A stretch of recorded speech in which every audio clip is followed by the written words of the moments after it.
Ok. Là, je me mets en condition. Parce que je te dis un truc cash, gros. Là, je m'apprête à te vendre du rêve. Là, je... Blague à part. Ceci est le meilleur moment de ta journée. 3, 2, 1, shot!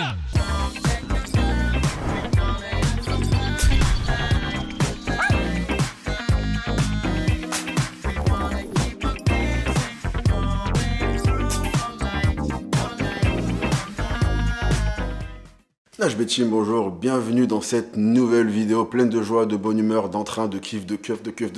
J'espère que tu vas bien, moi je vais bien. Je suis un peu hyperactif aujourd'hui, je sais pas pourquoi. Ah si, je sais pourquoi, c'est parce que j'ai enchaîné 5 tasses de café, voilà. Bienvenue dans cette nouvelle vidéo. Avant de commencer la vidéo, si tu n'es pas encore abonné, bienvenue à toi. Et il y a une règle ici. Ton abonnement, c'est un peu comme ton pass sanitaire, d'accord? Donc du coup, voilà, c'est comme quand tu vas aller au resto, les trucs comme ça, bah, c'est la même chose ici, voilà. Donc je vais valider l'abonnement de tout le monde. Et si jamais tu es déjà abonné, le like, c'est ton rappel, voilà. Je viens vraiment de faire une analogie avec la situation sanitaire actuelle. Je sers à que dalle, bordel. Bref, bienvenue dans cette nouvelle vidéo. Donc, vidéo analyse qui fait écho à une vidéo que j'avais fait il y a quelques semaines en parlant de la perte de poids de Will Smith. Je la mettrai en lien en description et en gros, j'avais un peu relevé des choses que j'avais trouvé pas mal vis-à-vis de la perte de poids qu'il avait fait. Et du coup, de fil en aiguille, cette semaine, je suis tombé sur une vidéo de Jaclyn Hill qui m'a pas mal donné à réfléchir. Parce qu'en fait, de la même manière que j'ai pris la perte de poids de Will Smith pour illustrer certaines choses, sa perte de poids, elle, peut nous permettre d'illustrer certaines autres choses. En l'occurrence, c'est assez triste à dire, mais la perte de poids de Jaclyn Hill illustre parfaitement ce qu'il ne faut pas faire. Genre vraiment, j'ai assez rarement eu l'occasion d'assister à une perte de poids et de voir une personne cocher autant de cases de choses qu'il ne fallait pas faire. Donc du coup, je me suis dit que son exemple pouvait mine de rien servir à pas mal de gens parce que les erreurs qu'elle commet, c'est des erreurs assez communes et des erreurs que je vois quand même assez souvent. Donc même si j'ai dit que je m'intéressais pas à sa vie de manière générale, on va quand même contextualiser en présentant rapidement dans les grandes lignes Jaclyn Hill. Donc Jaclyn Hill est une youtubeuse américaine qui est suivie par près de 6 millions de personnes et qui est également créatrice de cosmétiques. Et ça pour le coup c'est important parce qu'en fait ce qui s'est passé en 2019 c'est qu'elle a sorti une gamme de maquillage et il y a eu un assez gros scandale vis-à-vis de cette gamme de maquillage. J'ai rapidement regardé l'histoire mais de ce qui me semble il y avait des poils dans les tube de maquillage, un truc comme ça. Bref, en tout cas, ça a fait énormément de bruit. Elle s'est faite dézinguer sur les réseaux. À la suite de quoi, elle s'est retirée des réseaux et elle a fait une dépression dans laquelle elle s'est mise à manger beaucoup et dans laquelle elle a sombré dans l'alcoolisme. Donc, une chose en amenant une autre, elle a fini obèse. Puis ensuite, en septembre 2021, elle a décidé de se reprendre en main et elle a fait une vidéo qui s'intitule tout simplement « Je change ma vie ». Vidéo dans laquelle elle annonce vouloir reprendre soin d'elle, reprendre son corps en main et décide de documenter l'aventure. Un mois plus tard, elle a sorti une vidéo sur laquelle je suis tombé et dont je vais te parler aujourd'hui, qui s'appelle « C'est plus dur que ce que je pensais ». Et donc, j'ai décidé de prendre les points importants de cette vidéo afin d'illustrer les erreurs qu'elle a fait et de te montrer pourquoi est-ce que perdre du poids est si dur pour elle. Erreur numéro 1. Jaclyn Hill est obsédée avec la balance. C'est l'erreur numéro 1 de Jaclyn Hill, mais c'est l'erreur numéro 1 de pas mal de monde en fait. C'est littéralement comme ça que la vidéo commence, d'accord? Dès le début, on assiste à une scène d'elle en train de se peser. Et elle raconte à ce moment-là que « Oh c'est bizarre, j'ai pris un peu du poids par rapport à ce matin, mais bon c'est normal parce que ce matin, j'étais pas habillée, puis ce matin, j'avais pas bu de l'eau, j'ai un petit peu mangé, donc peut-être que le poids il a changé à cause de ça. » So earlier today, I was a little bit less than that, but I also ate eggs and avocado, drank a ton of water, and now I have clothes on, and earlier I didn't. À la suite de quoi, tu la vois le jour numéro 3, il me semble, se repeser encore une fois, et là elle déprime totalement parce qu'elle a pris quelques grammes. En gros, une espèce de spirale bizarre dans laquelle tu vois, elle fait des allers-retours entre le sol de chez elle et la balance. Et je pense avoir assez expliqué à quel point c'était contre-productif de venir se peser tous les jours, mais alors se peser plusieurs fois par jour? Non, juste non. Ton poids fluctue selon 1 million de paramètres différents, que ce soit tes niveaux d'hydratation, que ce soit ton système digestif. Je viens de me rendre compte que j'ai dit que te soit. Que te soit, ma gentille dame. Bref, on reprend. Que ce soit l'heure de la journée, j'arrive pas à dire que ce soit aujourd'hui. Que ce soit si tu es habillé ou pas. Que ce soit si tu es allé au chiottes ou pas. Autre paramètre important aussi, lorsque tu démarres un nouveau programme d'entraînement et que tu vas venir t'entraîner, tu vas faire ce qui s'appelle une réactivation musculaire. Ce qui fait que ton poids de corps peut rester exactement identique alors que tu as fait ce qui s'appelle une recomposition corporelle, à savoir que tu as gagné du muscle et perdu du gras. Et ça, c'est top. Sauf que, comme la balance ne dit rien de tout ça, et toi, t'as l'impression que tu stagnes alors qu'en fait, tu progresses. Vraiment, si je pouvais rendre le plus grand service à tout le monde, c'est que je viendrais me faufiler chez eux par la fenêtre, je prendrais leur balance et je la balancerais par la fenêtre. On va balancer la balance.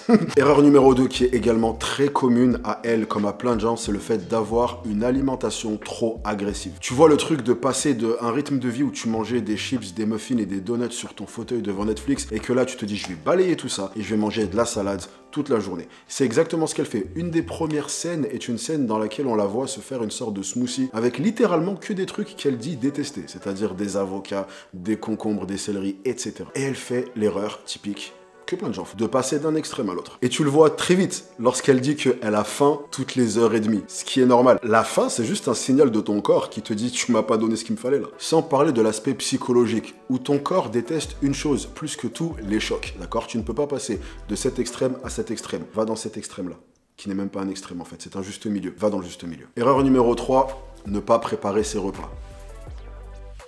Jordan and I made the terrible mistake of not meal prepping. We should have done that. When are we gonna meal prep? You can do it tonight.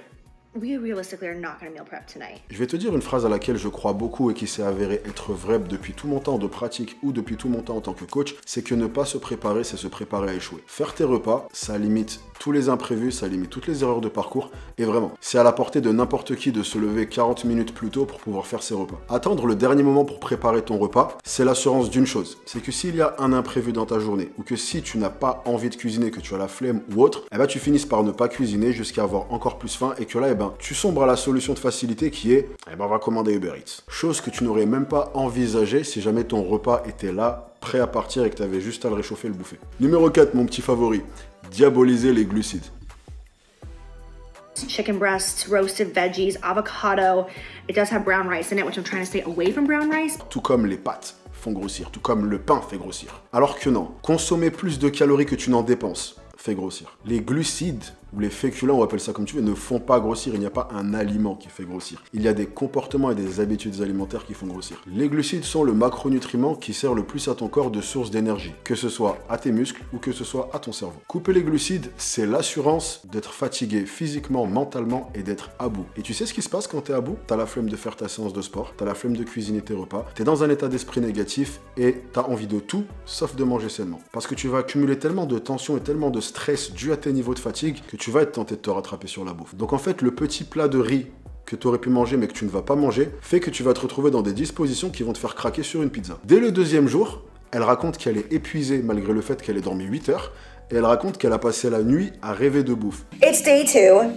I'm exhausted. I don't know why, because I got 8 hours of sleep last night, but I'm pretty sure it's because I was dreaming about food all night long, and I'm not even trying to be funny, you guys. Tu ne peux littéralement pas, c'est une impossibilité technique, d'aller au bout d'une perte de poids si c'est Koh-Lanta au bout du deuxième jour. Je vais pas te mentir, je crois que 30% de la vidéo consiste en elle qui se plaint de ne pas pouvoir manger ceci ou cela, de dire à quel point tel ou tel aliment lui manque. Et t'as envie de sauter dans l'ordi, la prendre, la secouer et lui dire mais il y a personne qui t'a rien interdit en fait. Numéro 5. Ne pas se faire plaisir. Je vais te dire une règle d'or à laquelle je crois dur comme fer, et ce depuis des années en ce qui concerne l'alimentation, c'est que la diète que tu fais, ta diète de perte de poids, si tu ne te vois pas manger comme ça jusqu'à la fin de ta vie, c'est que c'est pas la bonne diète. Malgré ce que beaucoup de gens transmettent et veulent faire croire, une perte de poids n'est pas censée être une torture. C'est même pas censé être dur en fait. Et surtout, eh ben, ça ne doit pas signifier couper les aliments que tu aimes. Et ça se voit à des kilomètres dans les moments où elle mange et où tu la vois littéralement se forcer et ne pas prendre le moindre plaisir à ses repas. Tu la vois ensuite avoir les yeux qui s'illuminent quand elle parle des plats qu'elle aimerait manger, du genre le poulet buffalo ou les pâtes, etc. Sans savoir que elle pourrait les manger en fait. La seule chose qu'il faut, c'est les placer intelligemment dans ta diète. Encore une fois, c'est ton total calorique qui compte, pas un aliment pris de façon singulière. Numéro 6. Chose que je vois également beaucoup, faire du sport que tu détestes. Tout à l'heure, j'ai parlé du 30% de la vidéo dans lequel elle est en train de se plaindre de ne pas pouvoir manger tel ou tel aliment et dans lequel elle est en train de se plaindre d'avoir faim. Il y a un autre 30% dans lequel elle est en train de se plaindre de ne pas avoir envie de faire du tapis de course et à quel point elle déteste faire du tapis de course. Et encore une fois, tu as envie de rentrer dans l'ordi, la prendre, la secouer, ça fait quand même 2 fois qu'on fait ça, et lui dire qui est venu, t'a mis un couteau sous la gorge et t'a dit fais du tapis de course. Dans les 10 commandements, il n'y a pas marqué du tapis de course. Il n'y a rien ni personne au monde qui t'a obligé de faire du tapis de course. Et ça, pareil, c'est quelque chose que tu vois souvent, parce que pour plein de gens, on leur a dit ça, c'est l'exercice numéro 1 pour des fessiers, c'est l'exercice numéro 1 pour perdre du ventre, c'est l'exercice numéro 1 pour ceci, pour le gras derrière les bras, pour Écoute, si cet exercice l'exercice numéro 1 en question, déjà ça n'existe pas, il n'y a pas d'exercice numéro 1, mais même dans le cas où ça existait, si cet exercice numéro 1 là tu le détestes, il n'y a aucune chance que tu te tiennes à ton programme. C'est comme des gens à qui on a dit, ok, si jamais tu veux perdre du poids, tu dois faire du cardio. Et ils détestent ça. Alors que s'ils faisaient de la natation, eh ben ils s'éclateraient. Fais de la natation. Tous les chemins mènent à Rome. Voilà. Et celle-là, elle me parle énormément. Se mettre la pression. On assiste un moment dans la vidéo à une scène qui me parle beaucoup. Parce qu'en tant que coach, j'y ai beaucoup assisté et je l'ai vu beaucoup et j'ai dû rassurer beaucoup de gens vis-à-vis de ça. C'est la dernière scène dans laquelle elle fait un écart alimentaire et on la voit littéralement s'effondrer et éclater en sanglots en plus ou moins disant que la meuf c'est une ratée et qu'elle n'est pas capable de tenir une diète et elle s'en prend à elle-même, elle s'en prend à son mari, elle s'en prend au monde entier et pour elle ça y est c'est la fin de tout. Garde une chose à l'esprit, c'est que dans n'importe quelle perte de poids, tu vas avoir des écarts et ça c'est normal. L'être humain est littéralement conçu, le cerveau humain est fait pour rechercher le plaisir. Avoir des instants où tu te relâches, c'est normal. Et la dernière des choses à faire, c'est venir te torturer l'esprit lorsque tu vas venir avoir un écart. Ça veut dire ne pas chercher à rattraper ton écart, te dire ok bon demain je mange rien. Ou autre chose encore, te dire ok dans ce cas-là demain je fais le triple de sport. Encore une fois, mauvaise idée. Parce qu'en faisant ça, tu vas venir voir le sport comme une punition au lieu d'un plaisir. D'accord? Tu ne te punis pas avec du sport, tu te récompenses avec du sport. La seule chose intelligente à faire, c'est que dalle. J'ai vu beaucoup de gens faire des écarts et leur réaction à cet écart était beaucoup plus néfaste que l'écart en lui-même. Donc tu fais un petit coup de bouddhisme, quand tu mets tes doigts comme ça l'un contre l'autre, t'inspires, tu s'expires et tu... tranquille. Inscrivez-vous à mon séminaire de méditation. Lien en description. Conclusion. Pendant toute la vidéo, je me suis demandé, mais pourquoi, au grand pourquoi, est-ce qu'elle ne travaille pas avec un nutritionniste? Parce que clairement, les erreurs qu'elle fait, elles sont super basiques. En tout cas, tout le monde n'a pas justement les moyens de pouvoir se faire encadrer ou autre. Et pour ces gens-là, même pour les gens en général, j'ai pensé utile de faire cette vidéo parce que, encore une fois, ça faisait assez longtemps que j'avais pas assisté à une tentative de perte de poids qui illustrait aussi bien tout ce qu'il ne fallait pas faire. Je te quitterai sur un mot de la fin, c'est qu'un jour, un grand sage a dit que si perdre du poids n'est pas un plaisir, alors tu n'es pas sur la bonne voie. Je rigole, il n'y a absolument jamais aucun sage qui a dit ça, je viens de l'inventer là tout de suite, voilà. Peut-être que je suis un sage. Non.